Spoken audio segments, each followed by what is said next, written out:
No, today's super legendary because we have somebody on today that I very much look up to, for real, in a lot of ways. But it's not even really because of accomplishments or anything like that. It's more so of your perspective on things. So it's a huge deal for me, and I get to introduce you to some people, and they get to hear what you have to say as well. So, Kev, thank you for being here. Pleasure. Thank you. Mike's on.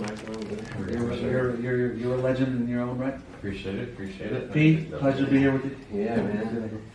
I'm excited about this one. I heard a little bit about you, you know what I mean? You like to deep dive into stuff, and I always like to have deep intellectual conversations. So. Cool.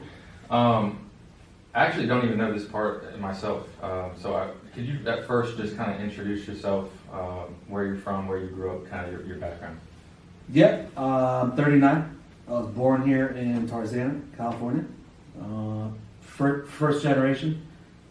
Parents are from Iran. Went to school. I lived here my whole life, actually. Never moved out of this town. Oh, wow. Went to UCLA. Started in the insurance industry right out of UCLA.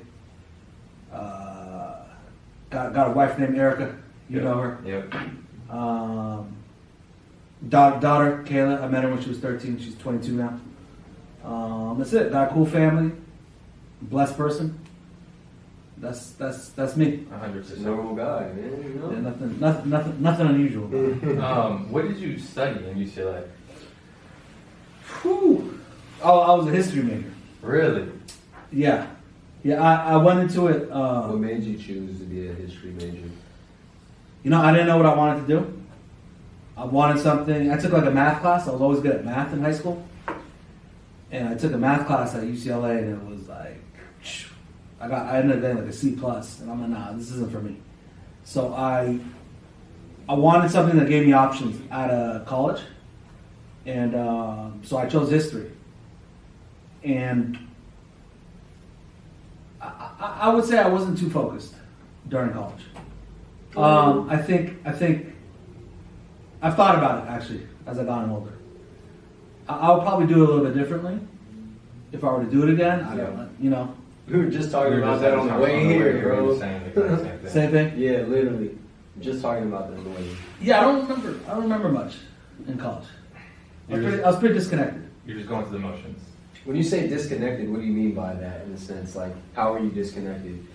Because a lot of times when you go to college, especially UCLA, people are ecstatic, party here, obviously, like the vibes, just the college vibes, sports, all this. You're kind of on your own. No, I was checked. I became a stoner. Mm-hmm. And I just, shit, yeah. I blew a lot of tree. Yeah, that's me. And it was like a blur. It was cool. But I don't know, it happened the way it should have happened. Yeah, facts. So, you were a history major. You had no idea you were going to do anything with insurance. No clue. Okay. Can you talk a bit, and you don't have to go into too much detail, but what is Brookhurst? Brookhurst is a company started in 2013. It's a insurance agency. It's a company that's had a lot of ups and downs. It's been a good place to grow up, to learn about myself. It's a responsibility. You gotta do a good job because people are relying on you. They're looking up to you, and it's the ultimate. Actually, I was thinking about it. It's the ultimate mirror. It's the ultimate thing where you gotta look yourself in the eye and say, okay, what's working, what's not working, and it's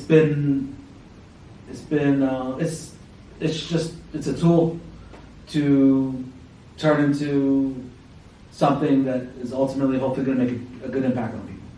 So as of right now, it's a tool to what you're trying to eventually accomplish. Yeah, it's a business, but at the end of the day, it's a journey, and we're on that journey right now. 100%. Where did the name Brookhurst even come from? I was trying to figure out names, and somehow I ended up looking up street names in England, In England. Yeah. I was trying. I didn't know what I was doing. No, it's tight. I didn't know what I was doing. Most random I was shit. like, Just random. yeah. That's fire though. Like. Yeah, I was like, let's what's an insurance company supposed to be? Right. So I said, okay, it's gotta be white. No, you're right though. Yeah. You're So right. I said, okay, let's go to England, where it all started, and let's look up street names. And we went up. Brookhurst was there, and it became Brookhurst. Yeah, it's a good name. No, it's tight. That's so fire though, because it's so random as hell. Like people always expect like a deep backstory behind No. the name or Yeah. something. It's just like, nah, I just decided to look up a random shit. No, it's tight. No, I see the name changing though. I think that name served its purpose. It'll probably stay around, Yeah. but it wasn't 100% authentically who I am, and I do know there's another name on the horizon. Oh, okay. So it could potentially go from Brookhurst to something different. Yeah, we might keep the name Brookhurst, in ways, but I see kind of like a rebirth going on at the company right now, Mm-hmm. and with that, I see a name change too. I don't want to get off script or anything like that, but like, so in a sense, it's almost like a change of like, not necessarily identity, but when you say like a rebirth, you've been in business for a while now, so like at what point do you feel like that comes into play? Like what makes you feel like, okay, I kind of want to like revamp this a little bit or kind of go a different angle? At what point and stage in your career or at point in business do you feel that needs to happen? No, I think business goes in waves, and it's like I'm in the second version of. I've had one of these moments in my career earlier, maybe 6-7 years ago, where I was like, "Hey, this isn't working energetically. The energy's off, and we got to make a shift." And I feel like that's kind of happening again. And so it feels like I started this business. I didn't really know what I was doing. And now that I understand myself more and more, I feel like I want this business to be more of a reflection of my values, who I Right. am. And that's kind of the rebirth. I'm going to transition here real Okay. quick away from Brookhurst and the business because, like I said when I was doing the intro, the main reason I really wanted you on is because your perspective on certain things. You're kind of a deep guy, in my opinion. So I know you know this, but the name of the podcast was actually inspired by you. You had started a group chat a while back, years ago, and named it Enter the Void. Yeah. And it always stuck with me. So that was a huge inspiration. But I also wanted to ask you something. You remember when I first started at your company, the story was a little crazy, and you're really big on like energy and things are happening on its own time and trusting the process. So I'll make a long story short. I was doing a job I hated. They sent me to your office in Encino to try and sell you something. When I walked into your office, there was a photo very similar to a photo my mom had sent me. So I took a picture of that photo, sent it to my mom, and she messaged me back and she's like, "Oh, you're actually in the right place. You're supposed to go in there today." I had the conversation with you. You're like, "No, I'm not gonna buy that shit, but come do that here." And you hired me and my boy Taylor. Do you think that's just a big coincidence, or do you think there is some like reasoning, like something led me to Encino that day, to that office? No, I think there's people in your life that you meet that you were going to meet no matter what. And I think me and you, that's true to that interaction you and I had. We were meant to meet each other on that day. If it wasn't going to be in that fashion, it was going to be in a different fashion. And ultimately, you don't get a lot of people like that in your life. You really don't. And for you, that experience, that day was a special day for you, but it was also a special day for me. And I know that whatever direction we're headed in as a business, 100%, it's not going to turn to what it's supposed to be if we didn't meet that day. And so that is fate, but at the same time, that was going to happen regardless. That's my opinion. Yeah, that's something I battle with all the time because a lot of people in my life are the same way. Like, oh, that aligned for you. That's how it's supposed to happen. But something I battle with is like, no, I just was doing my job and I showed up. So I'm always curious to know what you think. But when did you shift into this mindset of energy and manifestation and meditating? Because when I first started, maybe you were deep into it, but you just didn't talk about it much. But now it's like you're kind of like spreading the word about it to the team in general in life. Like, when did that mindset change to where you're so spiritual? I think I was always spiritual. I think that I was lost for a long time, and I was searching to feel good, searching to feel clear, and I couldn't find myself. And I think ultimately, eventually, I started wanting to change, and through that process, it became more and more clear to me that like the change is not, it's not something outside of me that's going to change me. The only way I'm going to change is internal, inside me, and that's that knowledge, that wisdom. It took years and years and years, but I would say like I really went on this path of healing maybe when I was 26. Probably. What did that look like? What did that look like, that path? Like, what did you do to heal? You know what I mean? Because some people want to go through a healing process, they don't even know what steps to take. They don't even know how to go about that type of process. You know? This is a good question. I did something called MITT, Mastery in Transformational Training. It was like a weekend like retreat type thing. My cousin had told me about it, and you have some of that in you. What do they call it? Ayahuasca. No ayahuasca. But you get it kind of naturally. Mm-hmm. You get it naturally, and that weekend was in retrospect, it was parts of it like I agree with, parts of it I don't agree with, but that was the time where I was like, hey, you know what? I'm tired. I don't want to feel the way I feel, and it's time to fix some things. And that kind of just was like pressing the start button on what I would say is my spirituality. Mm-hmm. Yeah. Do you meditate? I do meditate. How often? Or is it in waves or? So it's every day. It's every morning. But it goes in waves. So I'm sometimes like really dialed in, where I go 45 minutes, an hour of just silence. I follow someone named Dr. Joe Dispenza, and I'll listen to his meditations, and I'll go to his retreats. I try to go like twice a year. And after one of those retreats, I'm on a really, really high vibration. I'm doing his meditations daily for 4, 5, 6 months. And then it fizzles out. And now I'm in the place I'm at right now, which is I'm meditating, but I'm not on that same frequency I was probably 6 months ago. It's work. I gotta get back to it. Yeah. And Jeff actually had asked a question the other day about Dr. Joe, and I'm sure, I don't know if you know who Joe Dispenza is. Mm-hmm. What is kind of his, you're not going into detail, but what is the basis of his like whole philosophy, and why are you so drawn to it? Energy comes before the physical.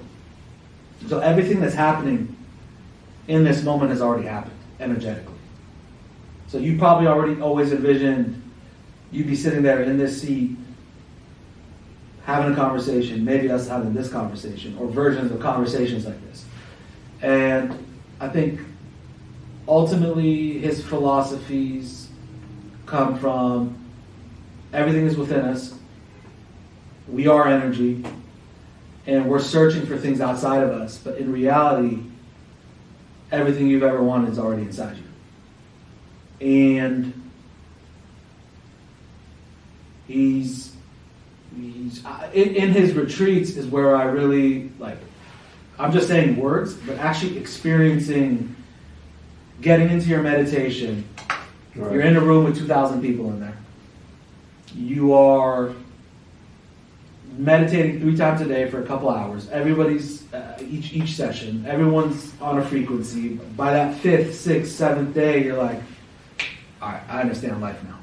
It's not about everything else I've been chasing. It's all about the energy. One of his videos that you shared with us a while back, this is Welcome to the Void, so let's get deep into it. But he was talking about healing yourself, like literally physical injuries, healing yourself with your mind. We could create our own disease. Like I think the way, like if I'm stressed out all the time, if I'm in anxiety all the time, and I just live this life of survival mode at all times, I think the odds of me maybe getting like cancer is higher. If I had to guess. And I think in reverse, if you could create your own disease, then you should be able to reverse that. I think his theories is that our bodies are the best cocktail of medicine naturally.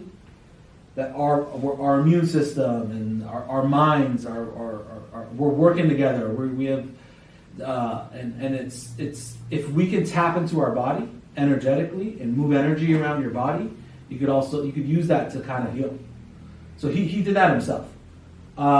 He got in an accident when he was, I think, like 25. He was a chiropractor, and he was going to need some sort of surgery where basically he wouldn't be able to do a lot of things that he cared about physically.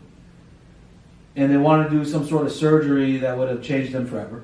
And he ended up not doing the surgery. He ended up using his mind to get into his body, and through that process, he ended up fixing his spine. And it's the truth. It's real. It's hard to believe. It's insane. But when you're in that room, meditating with everyone, you see it over and over again. Actually, you see it like by the 3rd, 4th, 5th day. Sometimes there's somebody there in a wheelchair. Maybe they didn't break their spine, but they got some sort of immune issue or something of their body that they don't have that juice or that energy. They're all of a sudden starting to move. There's people there that I've talked to that have healed their own cancers. The doctor said, "Hey, there's no way I could heal." There was a lady I was talking to that she was 40 years old. She was only able to eat rice and potatoes for the last 10 years of her life. Rice and potatoes. She said, "I was ready to kill myself." She said. The hell? She said she had digestive issues. Rice and potatoes is all she could eat, and she went to his weekend retreat or whatever. It was his 7-day retreat, and she said at a certain point, in my meditation, I had an electric jolt in my body, and right then and there, I knew right away I was good. And my husband was in the hotel room that night. I went to the hotel room. I said, "Hey, I'm good. I'm about to eat a hamburger." He's like, "No, you're nuts. You're gonna die. You can't do that." She's like, "No, I'm straight." And she's like, as she ate hamburger, she started eating everything she could ever eat. She started eating, and she was good. And she knew it. She knew it in one of the meditations when something happened in her body electrically. That's crazy. I'm going to transition again. Yeah. Here. So obviously we were speaking earlier, your parents are from Iran. Yeah. You're Persian. You come from I guess the word is traditional Persian family, the culture, the values, etc. But you also mentioned that your wife, Erica, who I know as well, she's not Persian, obviously. She's Hispanic. I believe she's Mexican, right? She's half Mexican, half Puerto Rican. Okay, so she's Latina. So what do you think about marrying outside of the religion? I know from my experience at least, and it's very minimal, but with Persians specifically, they kind of marry within the family. It's kind of the expectation, and you didn't do that. So did you face, and if you feel comfortable talking about this, did you face backlash for that? Was there any issues with that? And what do you think about people who want to marry outside of their religion, but they're scared to because their family might shun them or they don't live up to these standards that they were born into? Yeah. I think it's not made for everyone. I think that at the end of the day, especially when you're first generation American, it's a Iranian Persian thing. but it's also I think it's most cultures that like your family when they first come into this country, they know what they know, and they don't necessarily trust You're right. American culture. So they want you to stick to what you know. I never kind of aligned with that. It didn't make sense to me. I don't think love is a formula that someone can tell you 100%. how to follow. Right. So like, yeah, in the culture I'm from, it's there's a formula, and if you don't follow the formula, you're weird. You know, and it wasn't an easy thing to navigate, but I think my parents are cool. Yeah. Did I feel backlash? No, no one ever really said anything to me. Maybe some looks here or there, some comments here or there early on, but I think ultimately, in the end, I think a lot more people respect my choices rather than judge me. Yeah. At least I choose to believe that. Yeah, 100%. So I mean, that was kind of like, I mean, you kind of were like taking a risk in a way, because I've met people personally who could be happier potentially, and they're not happy in their relationship, but they did it just to meet these standards. So you took a risk not doing that. No, I see that all the time. All the time. Right? I would see people like that, and I'm like, oh, that's cold. Like, how can you love someone and they love you, and then say, hey, you know what, I can't do this because of something outside of me? Like, And it happens all the time. It happens all the time. Yeah, it's nuts. So like I was saying, yeah, you kind of took a risk doing that, but that's like a personal risk. I've also seen you take a lot of like business risks as well. What is taking risks done for you, like as a business owner? And have you always been someone who's like, okay, I'm down to do this? Yeah, I'm a risk taker. Yeah. I think a lot of people are adverse to risk. Risk is scary. For sure. I think that for me, I've always loved risk. What Yeah. about it though? What about like the risk excites you, man? It's a good question. I don't know. I don't know if it was a good thing. You know, I think you learn the older you get. Like, Yeah. certain things in life I shouldn't be risking, and other things I should be risking. And I think I was growing up, taking the wrong risks, really. And I've learned in time that risk is great, but take the risk on things that can bring value to Right. you. So I used to gamble a lot, and What do you play? poker. I'm a poker guy. I used to sports bet, and You don't anymore? Or just like No. occasionally? no, I don't sports bet. I probably haven't done that in like 10 years. And poker, I've kind of released it. Yeah. I'll still like play with my friends. You know, I like blackjack. you like blackjack? Yeah. I like it too. But me and you would probably judge me a little bit if we sat at the table together. I'm a little cuckoo. Yeah, trying to get his money. I'm here for. I learned that rush, the gambling rush, like, Because that's a risk. it's a risk. It's Mhm. not a great risk. Yeah. The house is going to win typically. Also, if you're not in control, your mind's not all there, and you're chasing something in that moment, that risk probably ain't going to work out. Mm-hmm. But I learned, like, no, if I could hone that risk taking that I enjoy into things that could bring back opportunities, then that's the way I should do it. It's still something I'm actively like working through, and mostly in business. I'm saying, like, I learned that I can make larger risks, more calculated risks, and do it in real life where it actually matters. Real quick, so I want to ask you real quick about Kaizen. Kaizen. And Pete, do you know what Kaizen is? What is Kaizen? It's like a Japanese philosophy. You ever heard of it? Nah, bro. You know me.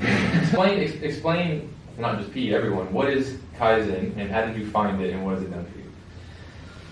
I'm a Kaizen rookie. Kaizen is a Japanese term. It's a, I think like a better way, like a change for the good, is basically what it means. Kai and Zen, change for the good. And it change for the good. And it's a I guess what philosophy that comes from something called lean, which is a methodology and of You're not talking about promethazine company, you know? No, Never talking about You're not talking about. but it's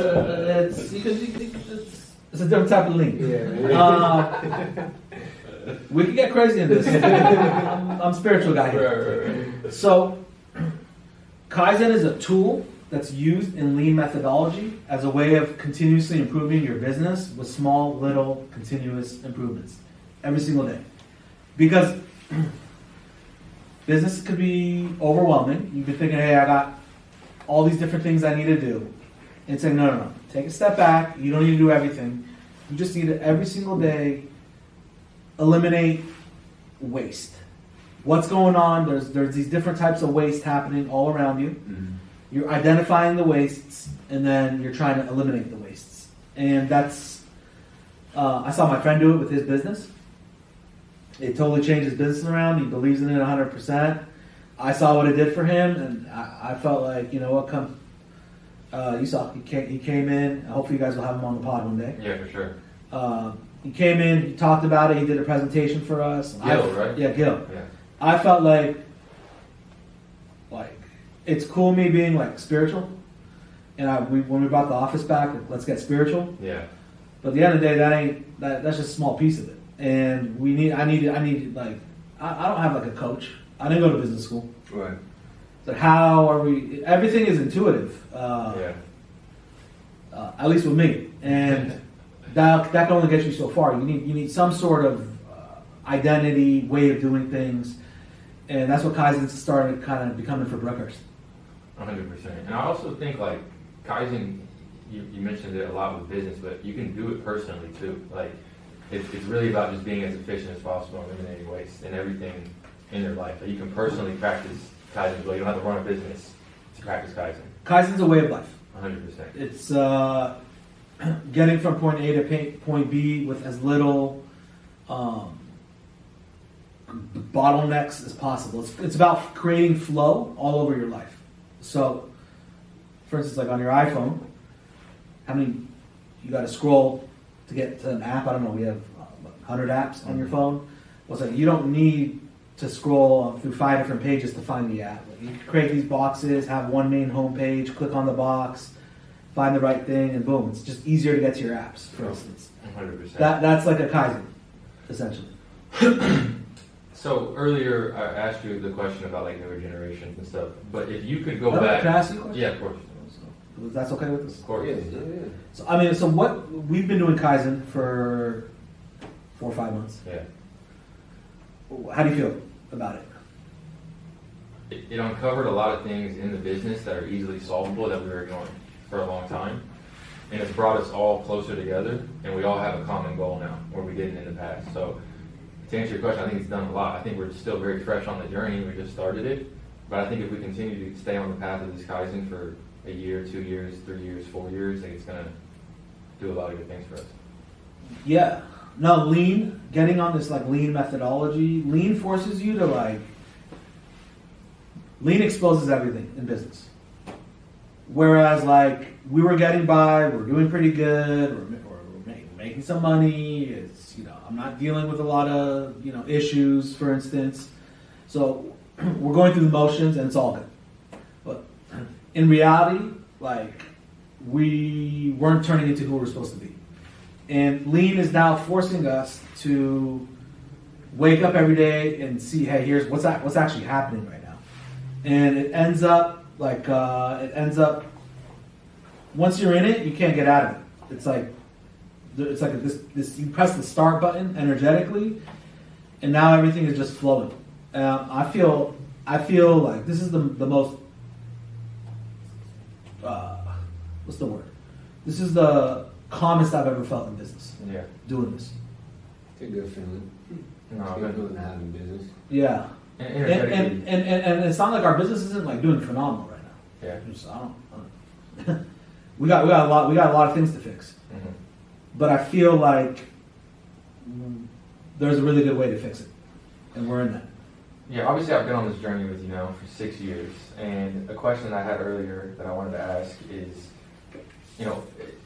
everybody deals with adversity, like especially everyone in your personal life, but when you're a business owner, you also deal with your company's adversity as well.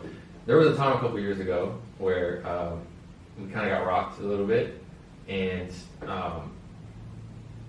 you never really frizzled over that. Every time I would talk to you about it, it was like, this is part of the plan. Like every single time we have a conversation, you're like, this is happening for a greater purpose. Is that something you're kind of just saying because that's your only hope, or is that something where it's like, I feel like you really truly believe that. I feel like you really believe we got rocked because something greater is coming. And then you want to touch on what maybe that greater thing is. What is your goal? Yeah, if you don't go down, you can't go up. And so I think everything that's happening in my life is ultimately happening to help me. And I don't look at any one particular situation too high or too low. And I did genuinely believe in those moments. I never was like, first of all, it was like, dude, we're playing with house money. Like we did great. Mm-hmm. Like unexpectedly. We hit huge. Yes, unexpectedly. So like we're playing with house money. So it's like, it came easy. We could lose it easy. What makes me so special, sort of thing. But also, I've always just been really confident that we're going to be a great company. Now, that was also based on what we were doing. I felt like that's probably a delusional thought. In reality, right? I was really to analyze myself, and it was a little delusional. But I think to do great things, you got to be a little delusional. So, your second question was, what is this going to turn into? What is your goal if you're comfortable with speaking into the universe like you like to do? What is your goal? My goal is to make insurance as easy as possible. Because right now there's a ton of waste in the industry. There isn't a lot of.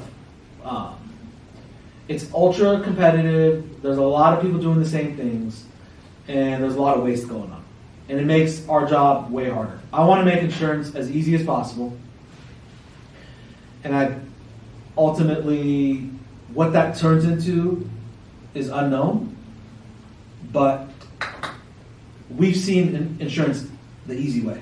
Yeah. And it was fun. So I just want to recreate that. 100%.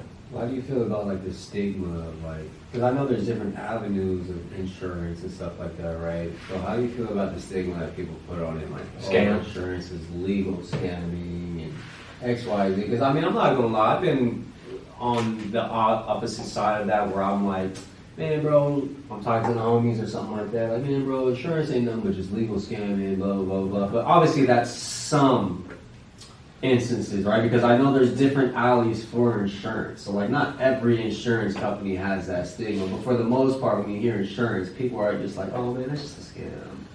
Well, that's funny because I needed to get some medicine yesterday, and for some reason I didn't get an authorization from my insurance company, and they want to charge me $1,200. Mm.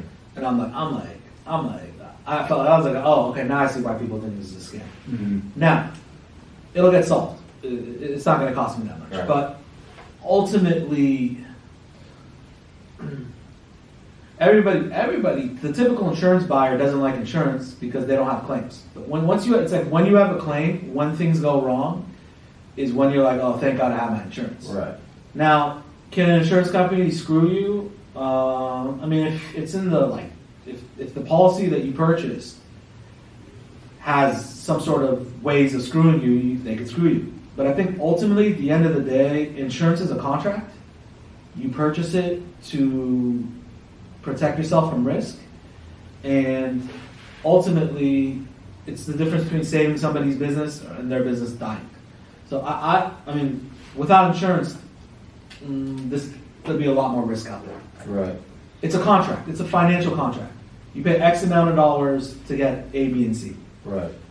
Like, to go back to your point, like, you know, depending on the policy you get, the policy you buy into does give that company an avenue to screw you over. They'll take it.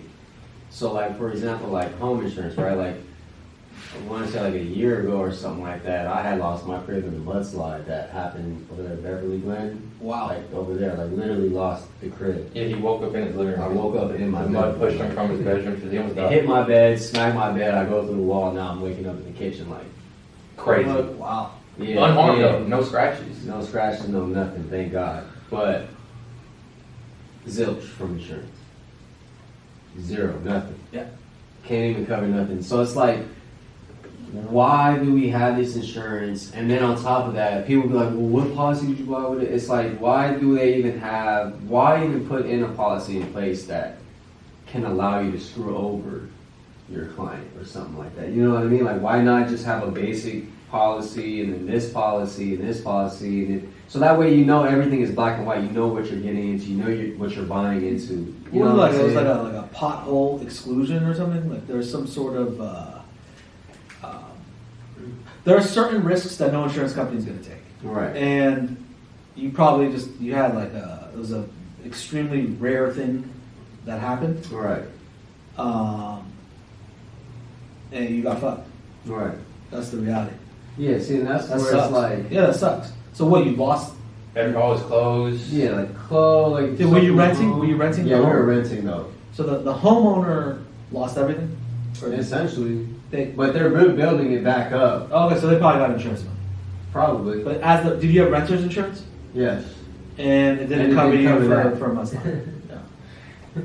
Yeah. That's where it was like, yeah, what the yeah, hell? like, you what know? did I spend this money on? Yeah. No, 100%. The insurance, from my opinion, they don't want to accept that claim. They're going to do everything they can to deny that claim. They don't want to pay you out. That's like They with don't have to. the fires that happen out here and the insurance company is pulling out. It's like, Yeah.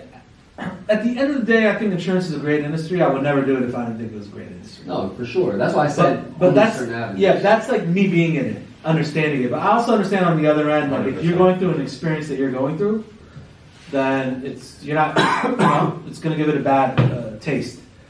But I think ultimately, our job is to help you. Right. I wanted to ask you something real quick, Kev. So earlier I was bringing up like what's wrong with like the newer generation, but if you could go back, and P brought this up today on the right here, if you could go back, Kev, and tell yourself something when you were 18 or 22, fresh out of college, what would you tell yourself? Would you still do insurance? Yeah, I would still do insurance. What would I tell myself? Do exactly what you did. What would I tell Smoke my, more weed. what would I tell? I'll probably tell myself not to smoke so much tree. Yeah. I'm off it now. Right. Clean. About 4 or 5 years, yeah. Very rarely. I tell myself to take care of my health. You know? Yeah, that's very, very. I think a lot of people take that for granted. 100%. Then people hear the phrase "health is wealth" and just think like they just let that go in one ear and out the other. But like, that's really, really true, because if you're not healthy, or to an extent somewhat healthy, you wouldn't be able to pursue this business and operate the business the way you have. You know? Yeah, I'm on my health journey. For sure. You know, sometimes when things come great, you also indulge in a little too much. Oh, yeah. But Rightfully so. yeah, two things: health and habits. If I were to say, hey, what would you do?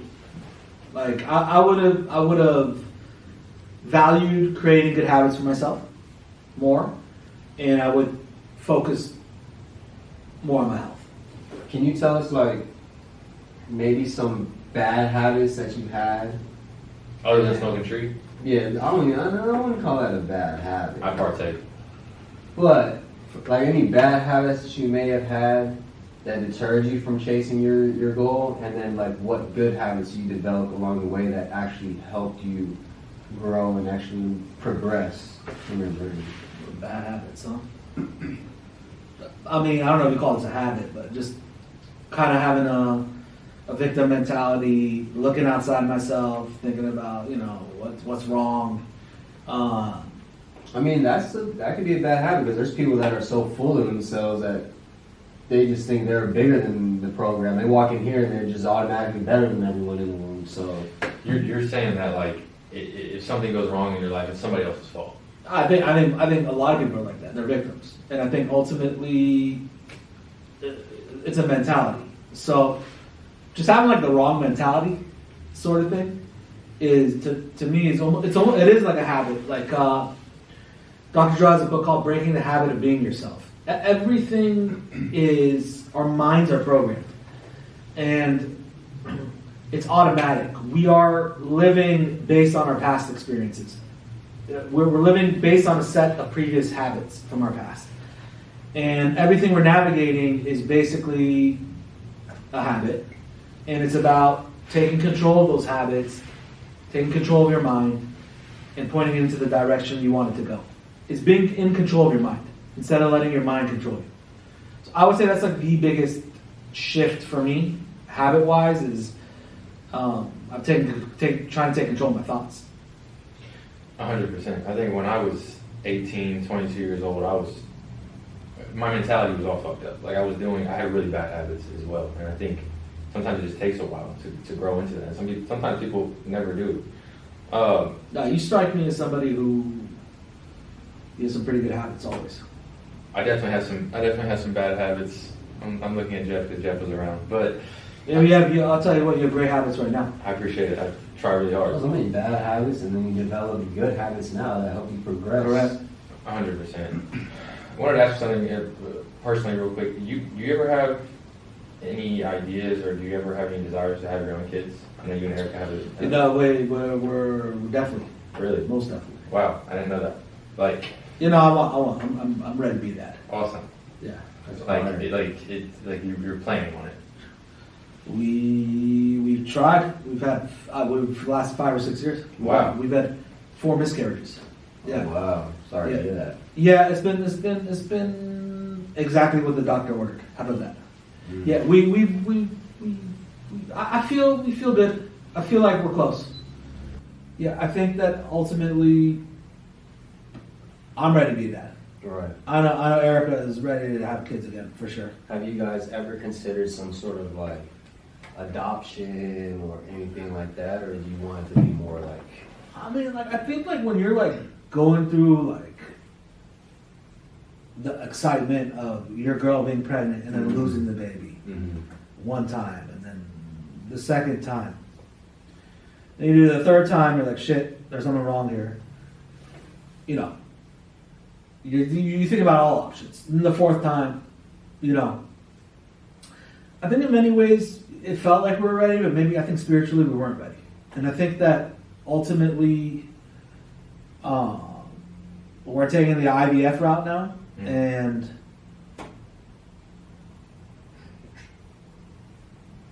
I feel good about it. Yeah. We're trying. We're. It's gonna happen. 100%. But at the end of the day, my story is my story. My journey is my journey around it. So it's gonna happen when it's supposed You to got a happen. good perspective. You got it. I respect that. 100%. No, that's kind of one of the reasons I wanted you on the pod, for that exact reason. What you just How's that like explained. impacted? Like, has that, if it has, like, Yeah. how's that impacted you business wise? Just to kind of bring it back to the Brookhurst thing. Like, how has that impacted you when you come to work? Because, like I said, I mean, I'm pretty sure a lot of It's your hard to employees learn. didn't know that. So you got to come in here Yeah. and operate your business, Yeah. knowing that something heavy like that is on your mind. I think it's made me closer to my girl. Mm-hmm. I think Oh, that for sure. we've gone on a journey that's a beautiful journey. That at the end of the day, it's been harder for us. Yeah. Maybe I smoked a little too much pot growing up. Let me tell you, Well, all shit, the thoughts, I don't wanna all hear the that thoughts now. come, all the thoughts come. For sure. And at the end of the day, I'm I've gonna weathered have to this slow storm. down. Yeah, I've weathered the storm. It's been cool. We've gotten closer. She's healed a lot spiritually, which I think, I don't think we were going to get the kids until this happened. Like, we had to go through what we had to go through. Correct. And I feel like we're there now. Like, I feel like God is going to bless us. That's fine. Yeah, we're just talking on what Pete just said about your perspective.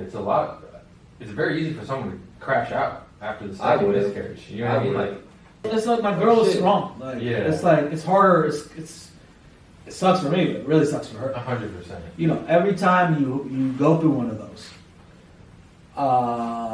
first of all, you got to recover physically.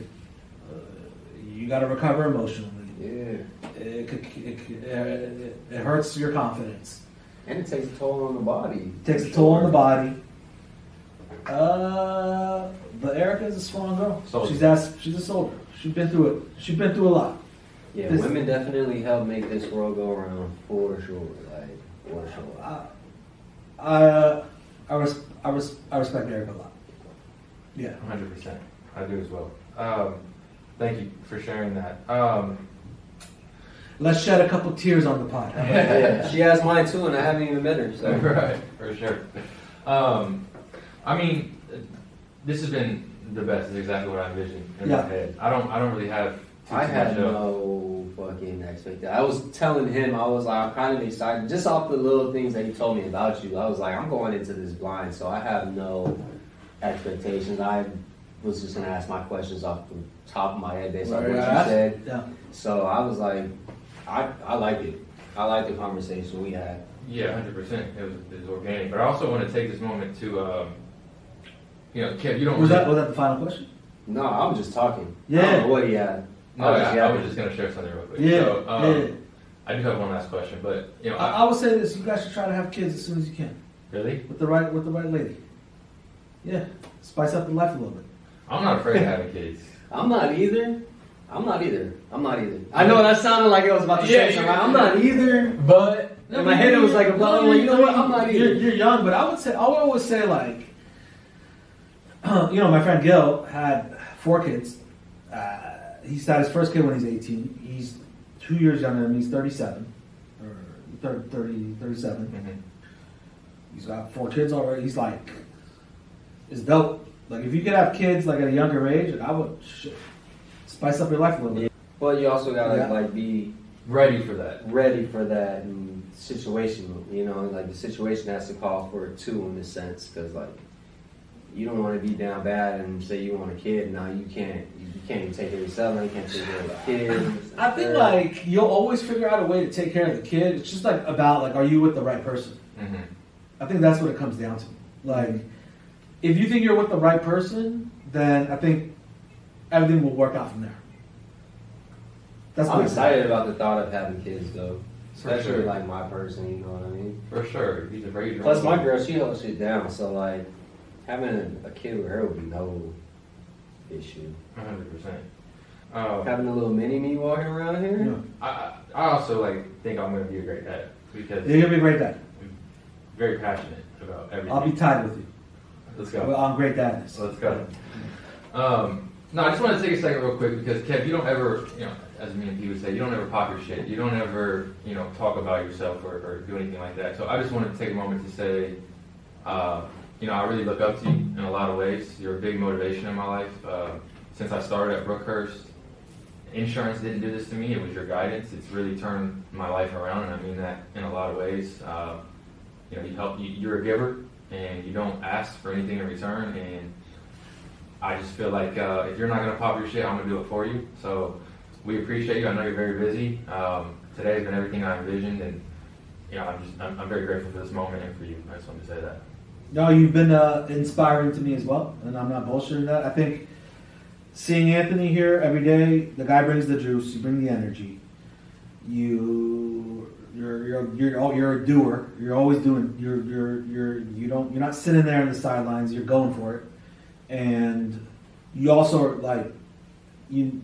I need you in here, like, because it forces me to. We can't stay stagnant. Mm-hmm. You can't have like an Anthony at the company and stay stagnant. It doesn't work. Right. So you've been a great inspiration. 100%. I also think that we're manifesting some really tight shit right now. And I'm not going to No, go into it. we're gonna pop off. I'm not going to go into it, but I think we're going to hit really hard, and I think it's not like it's going to be the last time where we hit hard and maybe we take it for granted and we lose it again quickly. I think we're going to hit hard and we're going to stay there, and it's because we're doing all the right things right now. We're getting ready. 100%. Also, it's always dope to introduce very important people in my life, P to Kev, so this has been Yeah, for sure. But P was great. You were great. Yeah. for sure. Awesome. Thank you. Awesome. Hey, Appreciate thank you brother. guys. Thank Yep. you so much. All right. Yeah. Appreciate you.